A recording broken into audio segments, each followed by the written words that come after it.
Tonight, we're embarking on a journey investigating injustice in Chicago. The goal to make the city safer for everyone, but especially for those impacted by crime the most. CBS 2 investigator Dorothy Tucker spotlights a troubling pattern that's been ignored for years. She joins us now with more. Well, Dana, our investigation for the first time reveals the truth about who criminals are really targeting. We analyzed a lot of data, poured over pages of crime reports, and in the end, we discovered the one group that bears the brunt of crime in Chicago looks like me. We begin tonight with breaking news. Reports of multiple people shot on the city's west side. It's all we think about. Multiple suspects walked up to the victim demanding his car. Our biggest fear. Breaking tonight, 4 teens, 3 15-year-olds and 1 16-year-old, all shot while on a front porch. Being the next victim of a crime. The man stumbled down the Chinatown platform, bleeding from his neck from a gunshot wound. But what are your chances? We're not just talking about 1 or 2 robberies here. We're talking dozens of them. Who's really the most at risk? Is it white men, white women, Asians, Hispanics, black men? No, it's not. It's women who look like Tonia Thomas. It's scary. According to Chicago police crime data for 2022, when you look at all the offenses, count all the victims, black women are the most at risk. It's not fair. Unfair because that 67,000 means 25% of crime victims are black women. But they make up only 16% of Chicago's population. And when the CBS 2 investigators kept digging, we discovered even more disturbing data. Black women represented more than a third of kidnappings, 35% of assaults, 38% of batteries attacked and injured, 40% of rape victims. And let this sink in. Black women are 52% of human trafficking victims. Remember, they're only 16% of the population. To have to navigate through life knowing that you'll potentially become a victim of a crime, primarily because of your race and your gender combined, it's not fair. Thomas survived a rape. This is all the paperwork from the hospital. But she still feels the pain. What happened to me, it won't go away. It happened here, this West Side apartment building, at a friend's party. I did have a couple of drinks, but nothing too crazy. Pictures of a happy, smiling Thomas were taken just minutes before she felt dizzy and went to the bathroom. The police report details the horrors of the criminal sexual assault. I remember being in the bathroom with the person who assaulted me, and I remember just trying to get out of the restroom, but I couldn't get out. The car was parked actually right there on the corner, right before the stop sign. Even when it comes to nonviolent crimes and reports where police record race, black women, I couldn't believe it, like Evelyn Sparks, are targets.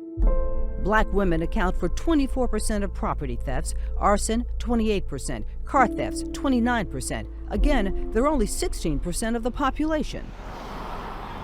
You could see it out the window. A 2019 Kia. I parked there every day. But in less than 10 minutes, it was gone.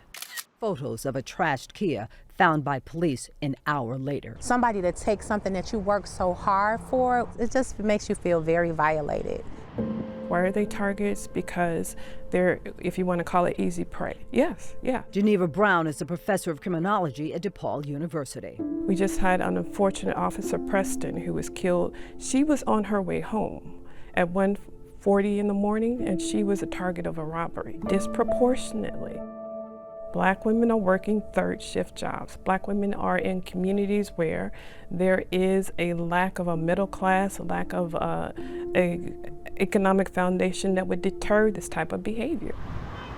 Where they live, when they work, and listen to this, how they are perceived by criminals put a target on the backs of black women. You know that you're in a neighborhood where crime is the norm and not the exception. You're in a neighborhood where you know that the police are slow to respond. It creates that atmosphere where, unfortunately, you have people who feel empowered to become bolder or to continue to commit offenses until they're caught. Why does it always have to be me? When do I get a break? when can I have some peace? I hear those words quite often in the work that I do. Gabrielle Molden-Carwell works as a trauma therapist, helping Black women cope with their emotional pain. It's disheartening and it causes self-doubt because something must be wrong with me. She knows the trauma of sexual assault, not just because she treats survivors. I've seen it in my mom. She's lived with it. I've seen it in my grandmother on my mom's side. I've seen it for myself. And how old were you? I was 12. In the year 2000, when this photo of a carefree little girl posed for the camera, masking her torture. It went on for about 6 months or so. I was angry. I was heartbroken. It's very aggravating. Rage keeps me up at night a lot. How long have Black women been overrepresented? The CBS 2 investigators went searching for answers. We looked at every crime, every victim, not just 1 or 2 years, not 3 or 4. We went back 21 years. CBS 2 investigative data journalist Elliot Ramos crunched the numbers. The stuff is buried in like statistical reports that come out every year. But it's here, the latest, pages 79 to 81. You got batteries, you got robberies. Ramos combined the crime data by day of week, by location type, with race, sex, and age from police reports. It was surprising at how consistently Black women in particular were over-indexed in relation to the population, like year after year after year. The revelation? Black women have always suffered more than others. A surprising fact? I was 16 when all of that was going on. No one suffers more than young Black girls under 18. A perfect picture of a thriving high school junior at Little Village until she dated the wrong boyfriend. I remember like him grabbing my arm and he swung on me and hit me. He was very violent. He was very mentally abusive. All of that was very traumatic. From 2001 to 2022, for every white girl attacked and injured, there were 18 Black girls hurt. I decided like I wanted to take some pills. I no longer was getting the A and B's that I wanted. So if my grades began to drop, I felt very burdened. And so I no longer wanted to feel burdened. I feel like this is just as bad as the war on drugs, right? Like everything went shut down for that. But what about these crimes? But for Black women disproportionately targeted by crime, there is no special task force, no mayoral commission. We talk about big picture stuff, we talk about, hot topics, but Black female victimization is not a hot topic. And Brown adds, no public outcry to address the core causes. And I think that this is a conversation that needs to be had.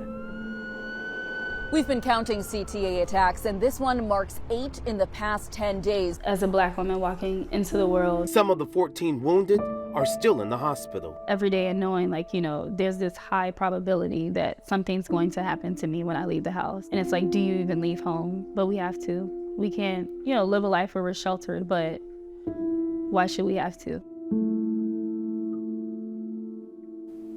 Here's the sad reality. The data shows that Black women are the most victimized group in Chicago, not just last year, but almost every year for the last 2 decades. Now, this is the first of a series of reports. We will continue to analyze this disturbing data. Dorothy, it sounds like there is so much to discuss and to uncover. What might your next report include? I can tell you that we're going to take a look at where these crimes take place, the neighborhoods, and I think you're going to be surprised at what we show you. And there was also talk about how it's not a hot topic. There's no task force. Any discussion of forming one from, what you're hearing? The sad news is that we couldn't find one. And remember, you have to consider this. We're not just talking violent crimes. We're also talking nonviolent crimes. So when you take all of that into consideration and you pose the question, well, who's talking about it? Who's looking at it? Who's outraged? We can't find a task force group. Yeah. We can't find anybody. If they're out there, we want to know. All right, Dorothy, thank you so much. For many, crime in Chicago is simply a statistic, but the victims are more than just a number. Tonight, 4 brave women are sharing their very personal and emotional stories in hopes of giving a voice to the faceless figures. Over the summer, the CBS 2 investigators uncovered startling statistics about Black women and crime. Investigating Injustice, Black Women at Risk takes a deep dive into the data, revealing a decades-long trend that continues today. In 2022, there were more than 269,000 crime victims in Chicago. Of those, about 67,000 were Black women. Those 67,000 women represent 25%, or 1 out of every 4 crime victims in the city. Now compare that to Chicago's population, where Black women make up just 16% of people living here. Tonight, CBS 2 investigator Dorothy Tucker meets the women who wanted to share their stories of encountering crimes in places they visit all the time, places you may visit too. A warning, their stories of their physical pain and emotional scars may be difficult to hear, the photos hard to see, but necessary, these women say, to shine a light on the larger problem and send a call for help. One story in particular ends in a tragic twist.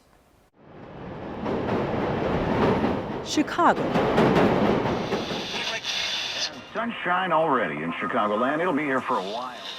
For all it has to offer, can be a challenging city. New at 10, we're learning more about the victims in the horrific hit and run over the weekend. At least 57 people shot over 38 violent robberies in 3 weeks. Especially for Black women. Miss Patterson is moving slowly, just out of the hospital recovering from gunshot wounds. I get in my car every day and I'm concerned about what will happen to me. You know, I don't know if today's the day somebody want to carjack me. I don't know if today's the day that they want to rob me. I don't know. And that's scary about being in Chicago and being a Black woman, because we are not protected. Consider a mundane trip to the gas station. In 2022, 66 Black women were carjacked or robbed at the pump. I was filling up my gas for the week. It was over the weekend. I was filling up my gas for the week, for the work week. Sierra Jameson was one of them. I had a young gentleman come up to me and asked me, did I smoke? I said, no, sir, I do not smoke. She wasn't driving this car. She was driving her prized 2018 black Jeep Wrangler. That's what the man wanted. He was like literally coming right here. Bitch, give me your keys. Even though he had a kitchen knife, this single mother and aspiring nurse with a 6-year-old son with autism said no. What made me say no? Because I observed him. I could tell that he was really, I could tell that he really didn't know what he was doing, because he was flinchy, he was nervous. She also saw 2 other women nearby who had her back and a bat. So I'm doing this. I said, give me your bat, give me your bat. So he did me like this. He let go, then he ran. Jameson was naturally relieved, but then she got angry. It was a few men here after the incident said that this young man was standing here the whole day. But he didn't attack anyone until she came along. I'm sure because I'm a young Black woman, he wanted to target me. I know he didn't target the man that came up and through here. I guess he feel like I was gonna be vulnerable, be like, huh, get the key. But no, he got the wrong female. If Black women feel like they're targets of crime, they have good reasons. Look at the stats. Simply going through their daily lives makes them vulnerable. Last year at grocery stores, 277 Black women were preyed on by criminals. In and around Chicago parks, 162. Even in the sanctuary of a church, 47 Black women filed police reports. And on the public transportation so many rely on, 769 Black women faced assaults, batteries, robberies, and other crimes just trying to get to work, return home, or go to school. And they came from right here. Kenya Merrills and her mom were attacked by a mob of robbers on the Red Line at 95th Street after leaving a downtown college. He punched me in my face. I had already knew I was finna die. So I just said, let me just shield my daughter so she won't die. Fortunately, mom and daughter were not seriously hurt. We can't say the same for Nia Williams, out for a late-night snack. I feel like I had a life-changing moment that's forever gonna stick with me, simply because I went to go get something to eat. A couple of gyros at Maggie's, that's all she wanted. It was here in Bronzeville a few months ago where her life changed. I wasn't in an argument with anyone. I wasn't at a party. I wasn't caught in a crossfire. The police report listed the incident as a street crime. Last year, 1,130 black women were attacked and injured on Chicago's streets. I was targeted. 3 strangers, unprovoked, started screaming at Williams inside the restaurant. Then they followed her to her car. That night, I feared for my life. What happened next was that life-changing moment. You saw the gun. He shot, boom, boom, boom, and just start shooting at our head. Her tone today, kind of matter of fact. And that was it. I didn't even know I was shot right away. But these photos from that night, her hospital bed, scream agony. The biggest burn I ever felt. My teeth were blown out. I have no teeth here on the side. I was spitting out bullets and teeth at the same time. Williams misses her smile, yes, but she acknowledges her blessings. Most people don't survive, being shot in the face. I'm just thankful. I'm so blessed to be here. We need to take you back to Sierra Jamison's story. Remember, she survived the attempted carjacking. I'm grateful. I went home to my son. I thank God every day that I'm here, because it could have went a different way.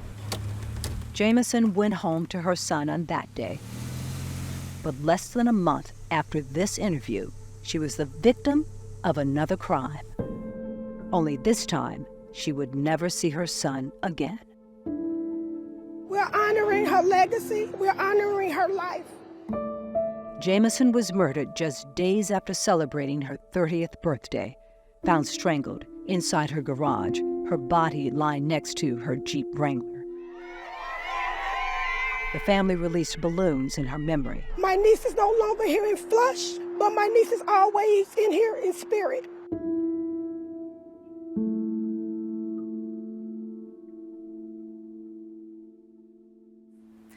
What happened to Sierra Jamison is a tragedy. To bravely fend off one attacker, only to lose her life to another. Danger lurks constantly, consistently for black women in Chicago. They are disproportionately impacted by crime more than any other group.